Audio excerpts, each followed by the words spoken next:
Hello, my dear friends and my dear students. Welcome to the new session of our English class. This is My English Book 6, and today we will discuss and try to understand the pointers from the inspiring poem The Man Who Thinks He Can. So, let's go for it then.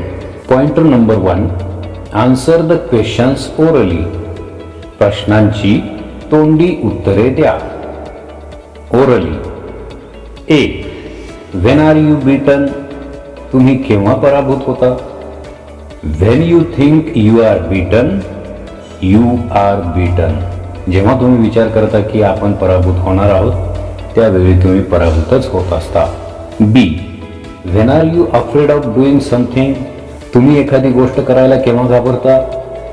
When you don't dare, then you afraid of doing something. C. When will you not win? तुम्ही केव्हा जिंकणार नसता? When you think you can't win, you are not going to win. You will not win. D. When are you lost? तुम्ही केव्हा हरता किंवा पराभूत होता? If you think you will lose, you are lost. जेव्हा तुम्ही विचार करता की मी हरणार आहे, त्यावेळी तुम्ही हरलेले असता, तेव्हा तुम्ही हरता. E. Where does success begin? यशाची सुरुवात कोठे होते? Success begins in the state of mind. यशाची सुरुवात प्रत्येकाच्या अंतर्मनामध्ये होत असते, त्याच्या इच्छेमध्ये होत असते. F. What should you do if you want to win a prize? बक्षीस जिंकण्यासाठी तुम्ही काय केले पाहिजे? You must be sure of yourself to win a prize. तुम्ही नक्कीच स्वतःबद्दल आश्वस्त असलं पाहिजे, स्वतःवर तुम्ही आत्मविश्वास असला पाहिजे, आणि तरच तुम्ही बक्षीस मिळवू शकता, पारितोषिक जिंकू शकता, एखाद्या स्पर्धेमध्ये विजयी होऊ शकता. Now the last G. Do you always win the first time or do you have to try again and again? तुम्ही नेहमी पहिल्याच वेळेला जिंकता की तुम्हाला पुन्हा पुन्हा प्रयत्न करावे लागतात? Again and again. Not always we can win at the first time. Sometimes we win at the first time also, but other times we have to try again and again. Now the second pointer here is the copy any 4 lines of your choice from the poem.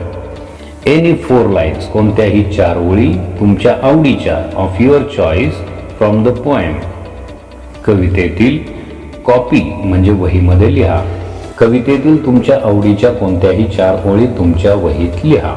Actually all the lines are very inspiring, motivating, but then also here if you look at this poem, we have just learn that all the lines from this poem are very inspiring and motivating, but then also we have to copy any 4 lines from this poem and try to think always positive.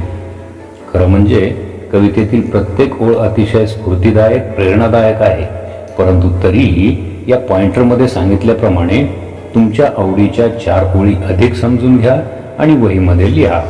महत्त्वाचं म्हणजे या कवितेत सांगितल्याप्रमाणे नेहमी सकारात्मक विचार करा आणि सकारात्मक राहण्याचा प्रयत्न करा. Let's talk about the third activity. It is say the following sentences aloud as if you are. खाली दिलेली वाक्य मोठ्याने म्हणायची आहेत, जणू काही. as if you are म्हणजे जणू काही तुम्ही. नर्वस म्हणजे चिंताग्रस्त आहात. अफ्रेड म्हणजे घाबरलेले आहात. अँग्री म्हणजे रागावलेले आहात. हॅपी आनंदी, आणि कॉन्फिडंट म्हणजे स्वतःवर विश्वास, आत्मविश्वासू आहात. आणि वाक्य कोणती म्हणायची आहेत? There are 3 sentences given and we are asked in this activity to express these sentences in different states of mind and practice them aloud. So the sentences are: we must win this match, I want to learn this song, and I will finish my homework in time. अशा पद्धतीने ही जी दिलेली वाक्य आहेत ही आपल्याला वेगवेगळ्या पद्धतीने, वेगवेगळ्या मनस्थितीमध्ये असल्यानंतर आपण कसे व्यक्त होऊ याचा सराव आपल्याला या कृतीमध्ये करायचा आहे. Now the fourth pointer here is form groups of 5. Discuss with examples how your state of mind can help you to do something. How it helps you to try harder and better. या ॲक्टिव्हिटीमध्ये काहीतरी करण्यासाठी तुमची मनस्थिती कशी तुम्हाला मदत करते हे उदाहरणासह चर्चा करा आणि तुम्हाला अशा मनस्थितीचा कसा फायदा झाला, कशी प्रेरणा मिळाली, how it helps you to try harder and better आणि तुम्ही जोमाने प्रयत्न करण्याचा अधिक चांगली कामगिरी केलीत याबद्दल आपापसात चर्चा करायची आहे. For example, after forming groups of 5 you can discuss like this. One of the students from your group can tell about himself that I always get poor marks in examinations. Everyone used to laugh at me. Then I decided to change the picture. परीक्षेमध्ये खूप कमी गुण असायचे, सर्वजण मला हसायचे, परंतु मी हे चित्र बदलायचं ठरवलं. I tried hard and I took the help of class teacher and my friends, studied hard and I could score good marks. मी भरपूर अभ्यास केला, शिक्षक आणि मित्रांची मदत घेतली, खूप प्रयत्न केले, अभ्यास केला, सराव केला आणि चांगले गुण मिळवू शकलो. Now the second student may put forth his experience also like this. I was afraid of competition. All my friends always tease me.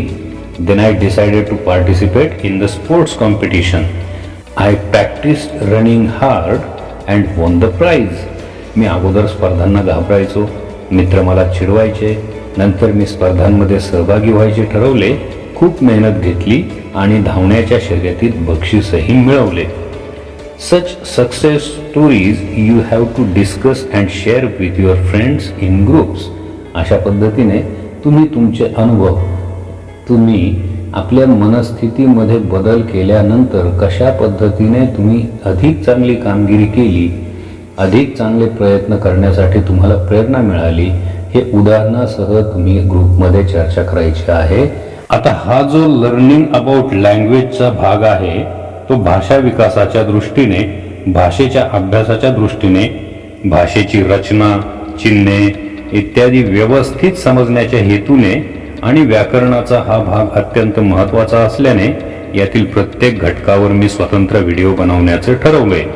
So we will meet in the next video to discuss the use of apostrophe from the learning about language section.